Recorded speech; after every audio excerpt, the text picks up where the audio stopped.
ಇವತ್ತು ನಡೆದ ಒಂದು ಘಟನೆ ಏನೆಂದರೆ, ಚಿಂತಾಮಣಿಯಿಂದ ನಮ್ಮ ಮುಳಬಾಗಿಲು ಕಸಾಯಿ ಕಾರ್ಖಾನೆಗೆ ತರಲುತ್ತಿರುವ 45 ಕರುಗಳನ್ನು ನಮ್ಮ ಹಿಂದೂ ಕಾರ್ಯಕರ್ತರು ಹಾಗೂ ಬಜರಂಗ ದಳ ಕಾರ್ಯಕರ್ತರು ಗಾಡಿ ನಂಬರ್ KA 434876 ಆ ಗಾಡಿಯನ್ನು ಇಟ್ಕೊಂಡು ರಕ್ಷಣೆ ಮಾಡಲಾಗುತ್ತದೆ.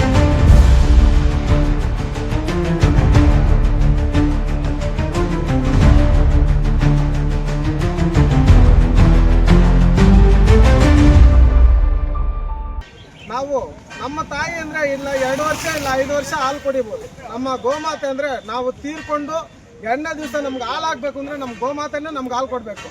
ಅಂಥ ಗೋಮಾತೆಯ ಮಕ್ಕಳನ್ನು ಇವತ್ತು ಕಡಿ ತಿಂತ ಇರೋದಂತೆ ಇವರು ಯಾವ ಥರ ಇದ್ದಾರೆ, ಇವ್ರ ಜೀವನ ಎಂಥದ್ದು ಅಂದರೆ ಇವಾಗ ಜನರಿಗೂ ನಮ್ಮ ಎಲ್ಲರೂ ಅರ್ಥ ಆಗಬೇಕು.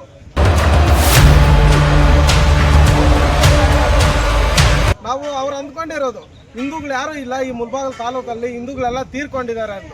ನಾವು ಮಲ್ಕೊಂಡಿದ್ದೇವೆ ಅಷ್ಟೇ. ಎದ್ದೇಳಿದ್ರೆ ನಿಮ್ಮಂಥವರು ನಮ್ಮ ಕೆಳಗಡೆ ಧೂಳು ಮಾತ್ರ. ನೀವು ದಯವಿಟ್ಟು ಇನ್ನು ಮುಂಚೆ ಕಸಾಯಿ ಖಾನೆಗಳನ್ನು ನಾವು ಆ ಮನಸ್ಸಲ್ಲಿ ಮಾಡ್ಕೊಂಡಿದ್ರೆ ಒಂದು ಕಸಾಯಿ ಕಾರ್ಖಾನೆನೇ ಮುಳಬಾಗಿಲಲ್ಲಿ ಇರಲ್ಲ, ಒಂದು ಅಂಗಡಿನೂ ಇರಲ್ಲ.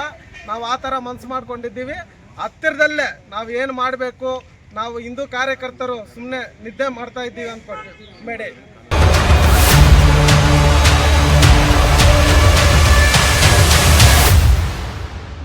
ನಮಸ್ಕಾರ ವೀಕ್ಷಕರೇ, ಇಲ್ಲಿ ಕಾಣ್ತಕ್ಕಂತಹ ದೃಶ್ಯವನ್ನ ಇಡೀ ಸಮಾಜವೇ ನೋಡಬೇಕು, ಭವ್ಯ ಭಾರತ ದೇಶವೇ ನೋಡಬೇಕು. ಏನೇ ಇರಲಿ, ಇಂತಹ ಕಳ್ಳರಿಗೆ, ಇಂತಹ ನಿಕೃಷ್ಟರಿಗೆ, ಇಂತಹ ಲೋಫರ್ಗಳಿಗೆ ಯಾವ ಕಾನೂನು ಕೂಡ ಭಯ ಇಲ್ಲದೆ ರಾಜಾರೋಷವಾಗಿ ಮೂಕ ಪ್ರಾಣಿಗಳನ್ನ ಬಲಿ ತೆಗೆದಿರ್ತಕ್ಕಂಥ ದೃಶ್ಯಗಳನ್ನ ಕೋಲಾರ ಜಿಲ್ಲೆಯಲ್ಲಿ ಸುಮಾರು ಕೂಡ ನೋಡ್ತಿದ್ದೇವೆ. ಆದರೆ ಇವರು ಹಿಂದೆ ಕಾಣದಂತ ಕೈಗಳಿದಾವ ಅಥವಾ ಕಾಣದೆ ಕಾನೂನಿದೆಯಾ ಕೂಡ ಗೊತ್ತಾಗ್ತಾ ಇಲ್ಲ.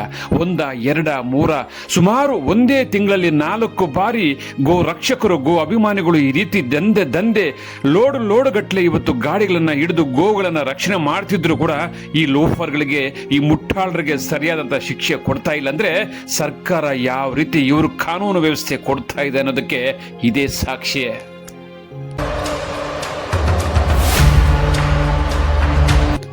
ಭವ್ಯ ಭಾರತ ದೇಶದಲ್ಲಿ ಗೋಮಾತೆಗೆ ಎಷ್ಟು ಗೌರವ ಕೊಡುವ ಇತಿಹಾಸ ಇದೆ, ಆದರೆ ಗೋವುಗಳನ್ನ ಹಿಂಸೆ ಕೊಡುವಂತ ಇತಿಹಾಸ ಕೂಡ ಅಷ್ಟೇ ಇದೆ. ಇದಕ್ಕೆಲ್ಲ ಸಪೋರ್ಟ್ ಯಾರು ಮಾಡ್ತಾ ಇದ್ದಾರೆ? ಇಂಥ ಕೆಲವು ಲಜ್ಜಗಟ್ಟೆ ಸರ್ಕಾರಗಳು ಬಂದರೆ ಇಂಥ ಲೋಫರ್ಗಳಿಗೆ ಒಣಗೋಗಿರೋ ಮರಕ್ಕೆ ನೀರಾಗ್ದಂಗಿರ್ತದೆ. ನೋಡಿ, ಇವತ್ತು ಚಿಂತಾಮಣಿಯಿಂದ ಮುಳಬಾಗಿಲು ಕಡೆಗೆ ಬರ್ತಿದ್ದ ಒಂದು ಲೋಡ್ ಕರುಗಳು ನೋಡಿ, ಮೂಕ ಜೀವಗಳು. ಇವತ್ತು ಆ ತಾಯಿ ಎಲ್ಲಿದೆಯೋ ಏನೋ ಗೊತ್ತಿಲ್ಲ, ಅಂತ ಕರುಗಳನ್ನ 40 ಕರುಗಳನ್ನ ಕದ್ದು ಮುಚ್ಚಿ ಇವತ್ತು ನೀವು ಗಾಡಿಯಲ್ಲಿ ಇತ್ಕೊಂಡ್ ಬರ್ತಿದ್ರೆ ಗೋ ರಕ್ಷಕರು ಇವತ್ತು ಉಳಿಸಿದಾರಲ್ಲ, ಇವರಿಗೆಲ್ಲ ನಾವು ಹ್ಯಾಂಡ್ಸ್ ಅಂತ ಹೇಳಬೇಕು. ಇಡೀ ಭವ್ಯ ಭಾರತ ದೇಶದಲ್ಲಿ ಯಾರಾದರೂ ಪುಣ್ಯ ಕೆಲಸ ಮಾಡ್ತಾರಂದ್ರೆ ಅದು ಕೆಲಸ ಇದೆ. ಗೋವುಗಳನ್ನು ರಕ್ಷಣೆ ಮಾಡುವಂಥದ್ದು, ಗೋವುಗಳನ್ನು ಪಾಲನೆ ಮಾಡ್ತಕ್ಕಂಥದ್ದು, ಗೋವುಗಳನ್ನ ಉಳಿಸಿ ತನ್ನ ತಂದೆ ತಾಯಿ ಹತ್ರ ಆಶ್ರಮಕ್ಕೆ ಕಳಿಸ್ತಕ್ಕಂಥದ್ದು ಇದೊಂದು ದೊಡ್ಡ ಪುಣ್ಯದ ಕೆಲಸ. ಇಂಥ ಪುಣ್ಯ ಕೆಲಸವನ್ನು ಇವತ್ತು ಮುಳಬಾಗಿಲಿನ ಗೋ ರಕ್ಷಕರು, ಬಜರಂಗ ದಳರವರು ಮತ್ತು ಹಿಂದೂ ಕಾರ್ಯಕರ್ತರು ಉಳಿಸಿದ್ದಾರೆ. ಏನೇ ಇರಲಿ, ಕೆಲವು ಹಿಂದೂಗಳಿಗೆ ಇದೆಲ್ಲ ಕೂಡ ಒಂದು ಮಾದರಿ ಆಗಬೇಕು. ಇವತ್ತು ಮುಳಬಾಗಿಲಿನಲ್ಲಿ ಇತಿಹಾಸ ಇರುವ ಪವಿತ್ರ ಕ್ಷೇತ್ರ, ಪುಣ್ಯ ಕ್ಷೇತ್ರ ಶ್ರೀ ಆಂಜನೇಯ ಸ್ವಾಮಿ ದೇವಸ್ಥಾನ ಮುಂದ್ಗಡೆನೆ ಭಕ್ತಾದಿಗಳು ಹೋಗುವಂತ ಸ್ಥಳದಲ್ಲೇ ಗೋವನ್ನ ಹಿಂಸಿಸಿದ್ರು ಕೂಡ ಕೆಲವು ಹಿಂದೂಗಳು ನೋಡ್ತಾ ಇದ್ದಾರೆ. ಇವರಿಗೆಲ್ಲ ಮಾನವ ಮರ್ಯಾದೆ ಇದ್ರೆ ಆ ಕೆಲಸವನ್ನ ನಿಲ್ಲಿಸಬಹುದಾಗಿತ್ತು. ನಗರಸಭೆ ಆಗಿರ್ಬೋದು, ತಾಲೂಕು ದಂಡಾಧಿಕಾರಿಗಳಾಗಿರ್ಬೋದು, ಜಿಲ್ಲಾಧಿಕಾರಿಗಳಾಗಿರ್ಬೋದು, ಇವ್ರಿಗೆ ಏನಾದರೂ ರೋಷ ಇದ್ರೆ, ನಿಮ್ಗೇನಾದ್ರೂ ಮನುಷ್ಯತ್ವ ಇದ್ರೆ ಫಸ್ಟು ಆ ಆಂಜನೇಯ ಸ್ವಾಮಿ ದೇವಸ್ಥಾನ ಮುಂದ್ಗಡೆ ಇರ್ತಕ್ಕಂಥ ನರಕವನ್ನ, ರಕ್ತಪಾತವನ್ನ ನಿಲ್ಲಿಸ್ರಿ. ಅವತ್ತು ದೇವರು ನಿಮ್ಗೆ ಒಳ್ಳೇದು ಮಾಡ್ತಾರೆ. ಕೆಲವರು ಇಂಥವ್ರಿಗೆ ಸಪೋರ್ಟ್ ಮಾಡ್ತಾರೆ, ಕೆಲವರು ರಾಜಕಾರಣಿಗಳು ಮುಟ್ಟಾಳ್ರು ನಿಮ್ಮ ಜನ್ಮಕ್ಕೆ.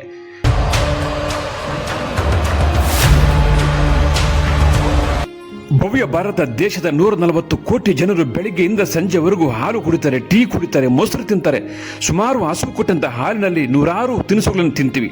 ಆದರೆ ಗೋವನ್ನು ಒಂದು ಕಡೆ ಹಿಂದೂಗಳು ಪೂಜಿಸ್ತಾ ಇದ್ರೆ, ಒಂದು ಕಡೆ ಬೇರೆ ಧರ್ಮದವರು ಗೋವುಗಳನ್ನು ಹಿಂಸೆ ಮಾಡಿ ಸಾಯಿಸ್ತಾ ಇದ್ದಾರೆ. ಇದು ಯಾವ ಲೆಕ್ಕ? ಎಲ್ಲಿ ಅಣ್ಣ ತಮ್ಮಂದ್ರು? ಇವತ್ತು ಭವ್ಯ ಭಾರತ ದೇಶದಲ್ಲಿ ಹೇಳ್ತಾರೆ ನಾವೆಲ್ಲ ಅಣ್ಣ ತಮ್ಮಂದ್ರು ಅಂತ. ಯಾರಪ್ಪ ಅಣ್ಣ ತಮ್ಮಂದ್ರು? ಯಾರು? ಕೆಲವು ಮುಟ್ಟಾಳರಿಗೆ ಗೊತ್ತಾಗಬೇಕು ಈ ವಿಷಯಗಳು. ಅವ್ರ ಜೊತೆಯಲ್ಲಿ ಎದ್ದು ಅವಮಾನ ಮಾಡಿ ಕೆಲವು ದೇವಾಲಯಗಳ ಮುಂದೆ ಮಾಡಬಾರ್ದಂಥ ಕೆಲಸಗಳು ಮಾಡ್ತಾ ಇದಾರಲ್ಲ, ನೋಡ್ಕೊಂಡಿದಾರಲ್ಲ, ಇವ್ರು ಎಂಥ ಮುಟ್ಟಾಳ್ರಿರ್ಬೋದು. ಇವ್ರಿಗೆ ಎಲ್ಲಿದೆ ಶಿಕ್ಷೆ? ಇವತ್ತು 41 ಕರುಗಳನ್ನ ಒಂದೇ ಗಾಡಿಯಲ್ಲಿ ಹಾಕಿ ಆ ಒಂದ್ರ ಮೇಲೆ ಒಂದು ಬಿದ್ದು ಉಸಿರಾಟ ನಿಂತು 5 ಕರುಗಳು ಸತ್ತೋಗಿದೆ. ಇವ್ರಿಗೇನಾದರೂ ಮಾನ ಮರಿದಿದ್ರೆ ಕೆಲಸ ಮಾಡ್ತಾರ? 40 ಕರುಗಳು, ಅದಕ್ಕೆ ಆ ಮೂತಿಗೆಲ್ಲ ಬಟ್ಟೆ ಸುತ್ತಿ ದಾರದಿಂದ ಕಟ್ಟಾಕಿ ಶಬ್ದ ಬರದೆ. ಒಟ್ಟಾರೆ ಇವತ್ತು ಈ ವಾಹನವನ್ನು ತಡೆದು ಮುಳಬಾಗಿಲು ಗ್ರಾಮಾಂತರ ಪೊಲೀಸ್ ಠಾಣೆಯಲ್ಲಿ ದೂರು ದಾಖಲಿಸಿದ್ದಾರೆ.